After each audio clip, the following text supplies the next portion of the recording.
జయంతి శనివారం నాడు తెల్లవారక ముందు తలంటు పోసుకుని నల్ల చీర నల్ల రవిక ధరించి శంకు చక్రములతో కూడిన 7 కొండల స్వామి తిరునామమునకు మట్టి ప్రమిదలో 7 రంగులతో కూడిన వత్తిని వెలిగించి శశాస్త్రీయంగా స్వామిని పూజించి కమ్మని నువ్వుల చిమ్మిలి నైవేద్యం పెట్టి నీరాజనముతో వ్రతమును పూర్తి చేయాలి.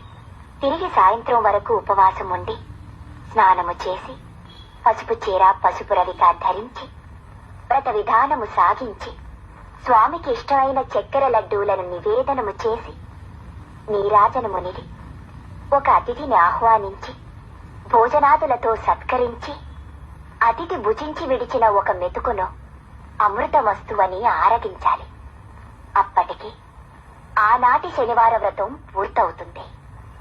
ఈ విధంగా 7 శనివారములు వ్రతమును చేసినచో ఉద్దేశించిన సత్ఫలమును పొందగలరు.